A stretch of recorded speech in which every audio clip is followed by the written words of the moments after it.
I wanted to talk about a very famous test that was done at the University of Stanford.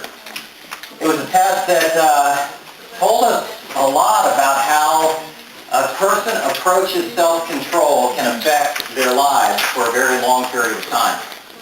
So this test has a name, and the name of the test is called the Marshmallow test. I don't know if you like these things called marshmallows. I really like these things called marshmallows. And when I was a child, these were very, very attractive to me. If you don't like that kind of candy, that's okay. You can think about a different kind of candy that you like. All you need to know is that children like candy a lot. And in this test that was done at Stanford University, they gathered a group of 4-year-old children to do this experiment. Now, some of you may not have spent much time recently with a 4-year-old, so I'd like to show you a picture. This is a 4-year-old. Now, when you see the picture of this girl, you may say, wow, isn't she cute? Here she is on her birthday. How nice is that? I have a question for you. Would you like to spend all day with this little girl?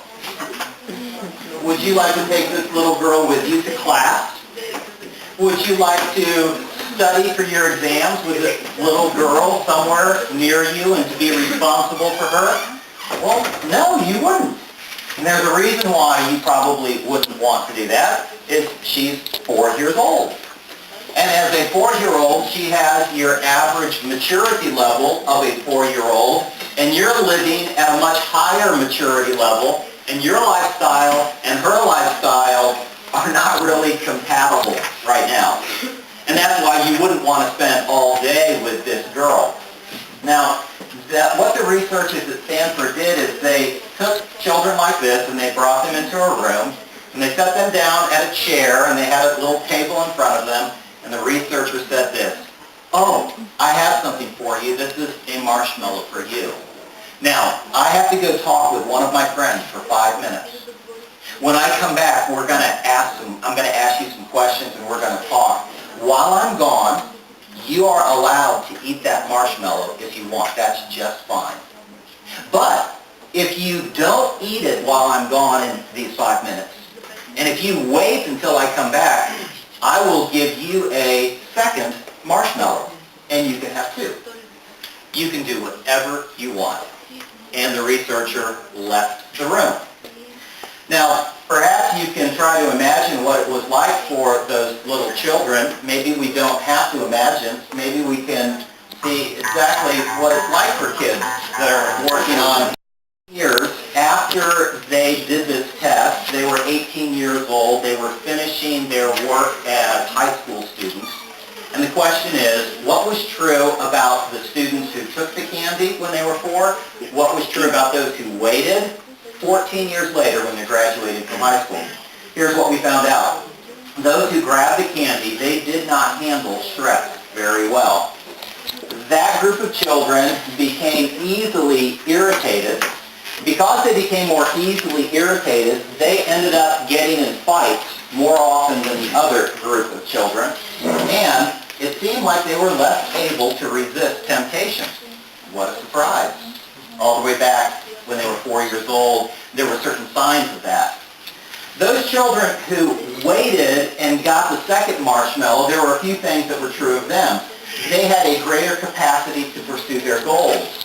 This is a comment that their teachers made about them, that their parents made about them.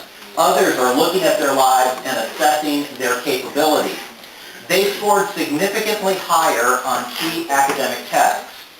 In my culture, there are 2 very important tests that you will try to take and do a good job in order to get into the university that you desire.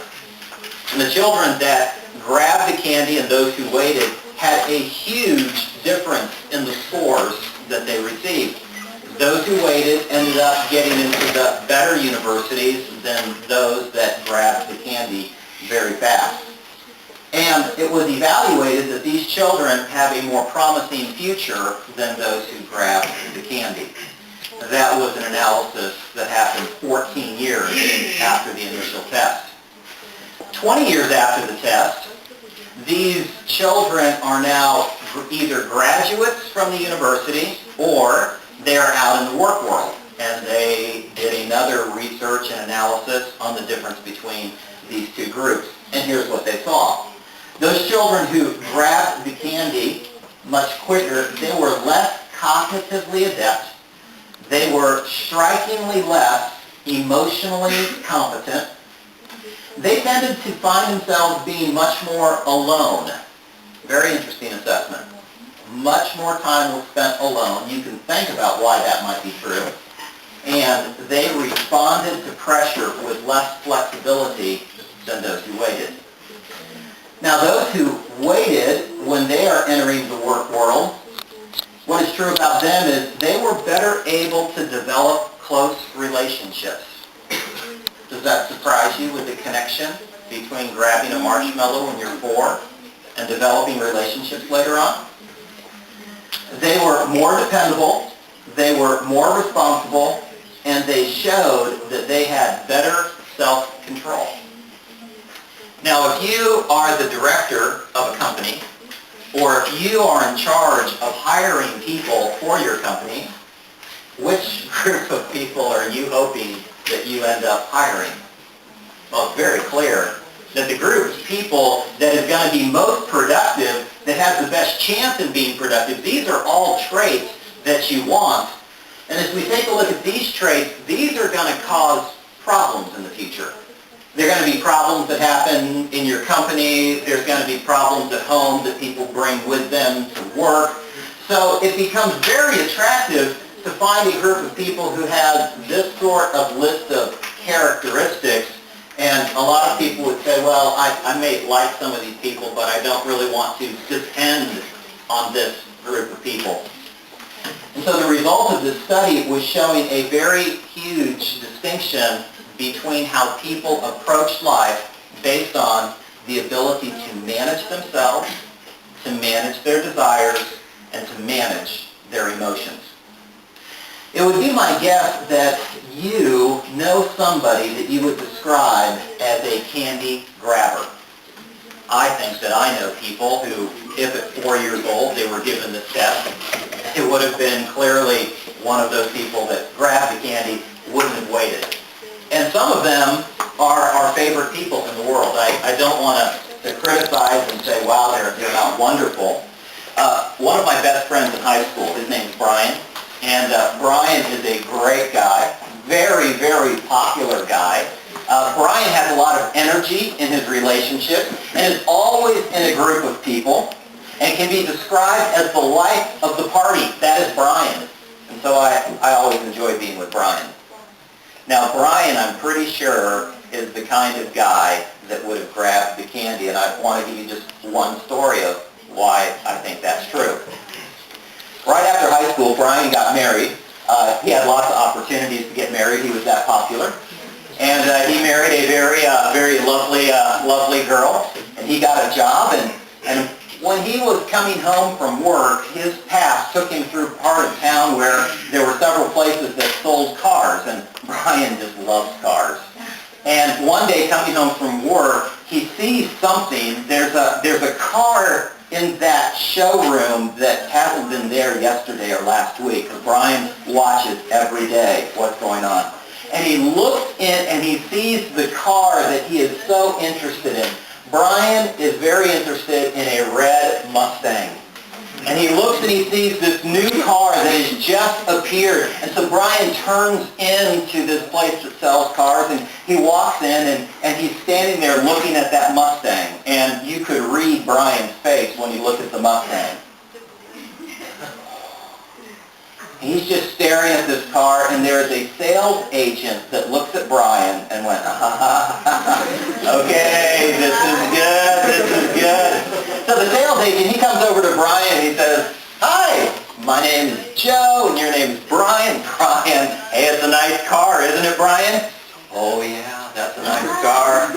You know, having a car like this is really kind of neat because it really brings out the best in you. Don't you think it would bring out the best in you, Brian? Oh, yeah. And the sales agent asked, so Brian, would you like to take this car on a test drive around town? And Brian's like, really? I could, yeah, I'll get the keys. And so he gets the keys, he hands them to Brian, and he sits on one side and Brian on the other, and they start driving around town. Well, this car is just new. There isn't another one in the whole town.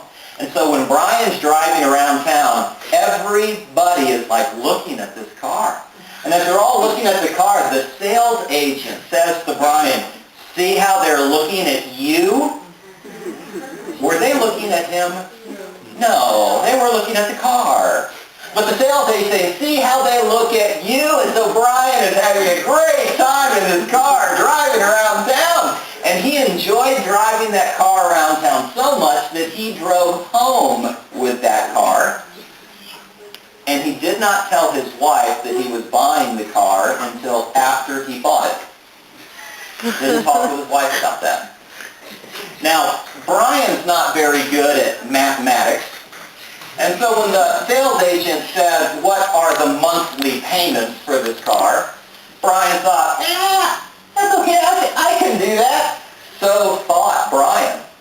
And those monthly payments, it was okay for about the first 4 months, but then it wasn't okay, and Brian couldn't make the payments anymore, and he started getting letters from the car company saying, we're going to come and we're going to take the car away, and you're going to lose the money that you paid in it. And then Brian's dad did for Brian what Brian's dad oftentimes does for Brian. Brian's dad saved Brian. Now, the only time that I ever saw this car was when it was parked in Brian's father's garage. Because Brian's father said, oh, Brian, I will make the payments, but it will be my car. So Brian's dad got the red Mustang, and Brian got nothing. And that is a story, I think, of someone who has a tendency to grab the candy. There's a lot of people who grab the candy, and there's some companies that love the people who grab the candy, because if you don't control your desires and your expectations, you can find yourself in a financial difficulty with all sorts of responsibilities, giving money to people that you don't want to give the money to, but hey, you made the decision. You made the decision.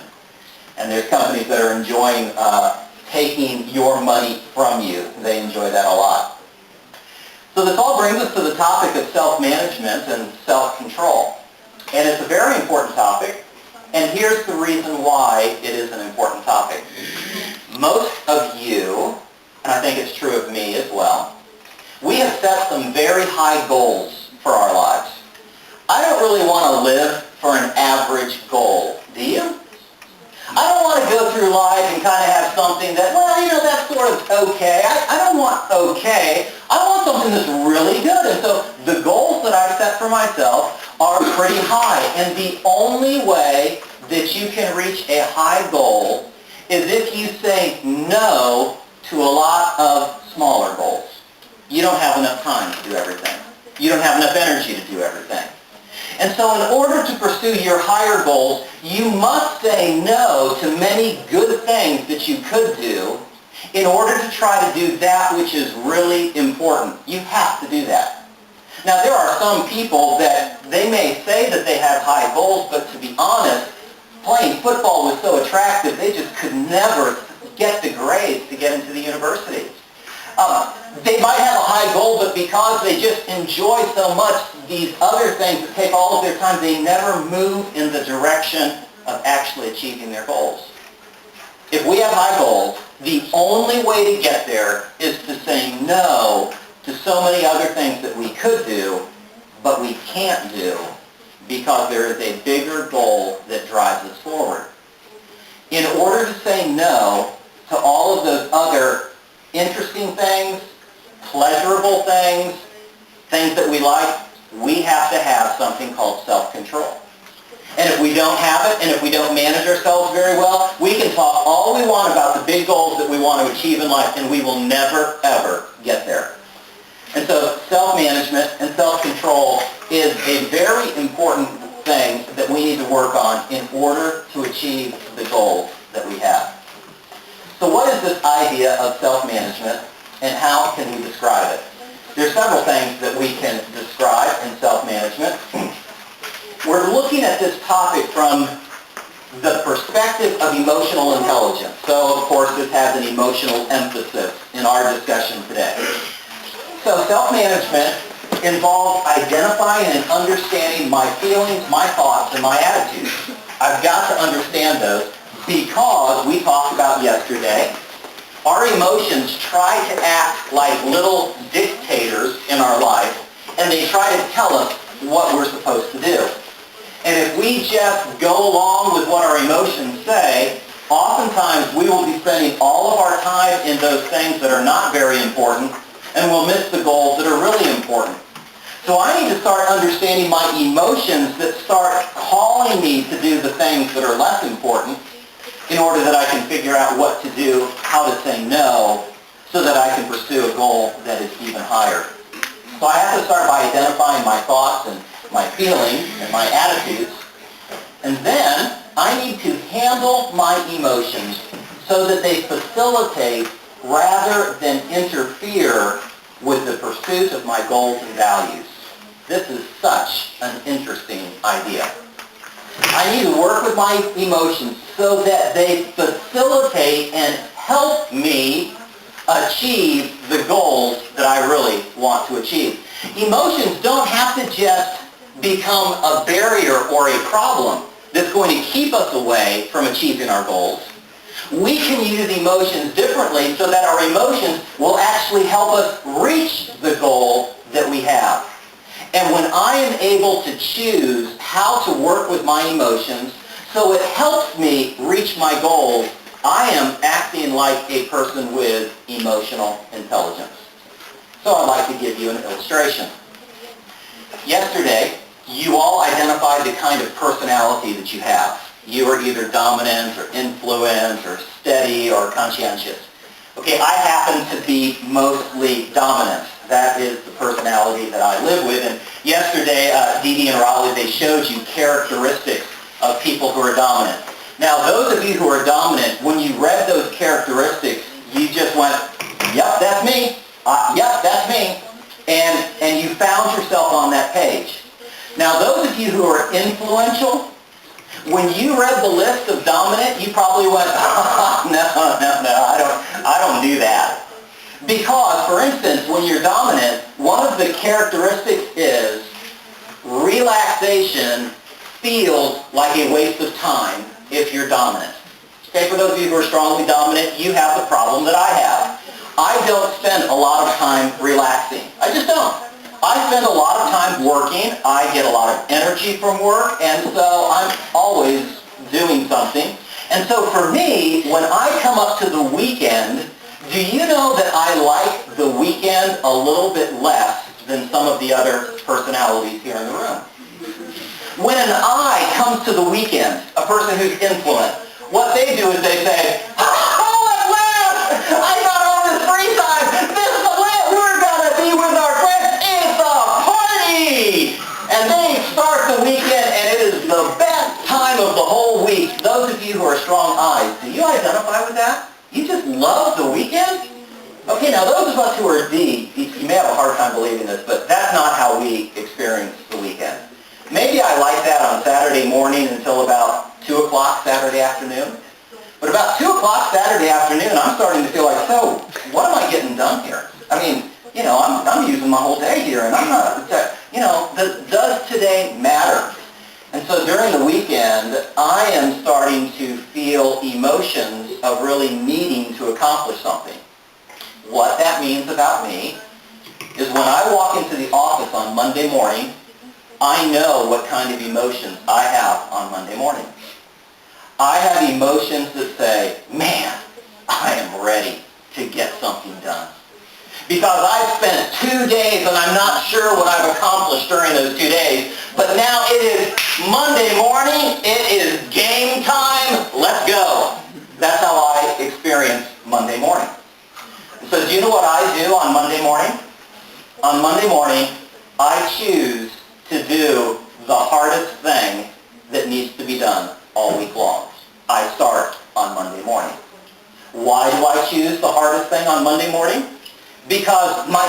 emotional situation is ready to conquer and tackle and achieve something. And so I am ready for action on Monday morning. I want to start with what's most difficult. If I wait until Thursday for what's most difficult, I'm starting to get tired and I'm not as ready to do what's difficult. And so in order for me to think about how I'm going to use my emotions to facilitate reaching my goal, I want to know how I can benefit from the fact that I'm dominant. And that means on Monday morning I have a good choice to make.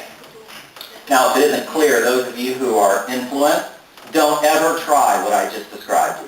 Don't even try on Monday morning to do what's most difficult, because you are emotionally not ready to do that, because you're so disappointed on Monday morning. It's just a terrible day. But the idea is that the emotions that we have, they can actually help us reach the goal. So how do you plan your week if you are influent? How do you plan your week if you are steady and stable? How do you use the emotions that are connected with your conscientiousness, your detail orientation, or your perfectionism? How do you use those emotions to help move you towards your goal? Those are questions that lead us toward an emotionally intelligent choice in life. And self-management is also the ability that we have to delay gratification in order to achieve meaningful objectives. So I have these really high goals. I want to get to those high goals. In order for me to get there, I can't do everything that I want. I have to do what's important. So I'm going to push back on my desire for gratification right now in order that I can reach a goal that is truly worthy, that I will be happy and satisfied with. These are important aspects of emotional intelligence and working with self-control. Now, what I would like for us to do is to look at this very interesting table, and I would like to tell you my experience with this table. When I first bumped into all of these words and these terms, I was surprised to find this group of words all put together in the same column. Now, I'll be honest with you. I had never put those words together in a group before. Never. I knew every one of those words, but I could have said, what does optimism have to do with transparency? I don't see anything. What does self-control have to do with adaptability? I wouldn't have seen any connection or any real significant link between these. And then I started to read some books on emotional intelligence, and special, some works that were written by Daniel Goleman. And for the first time in my life, I looked at those words and I said, oh, I see a common theme. Those words are connected. Those characteristics come from basically the same source. And if I'm working strongly in the source, I can become better on every single one of those words. I never thought about that before I started to look into emotional intelligence. And so what we're going to do now is we're going to look at pretty much most of these words, and we're going to see how they have a common connection, and that connection is going to teach us how we can grow in any of those words that we have. Well, we're going to do this by starting with the notion of self-control. And I'm going to ask all of you to spend a little time thinking about self-control by doing this. Each one of you can choose a person that you know in your life that you would say, I think that she is a model of self-control. When I think of somebody who really is good at self-control, this person is who I think about. So choose a person that you know that you think is really good at self-control. And then at your tables, I'd like for you to share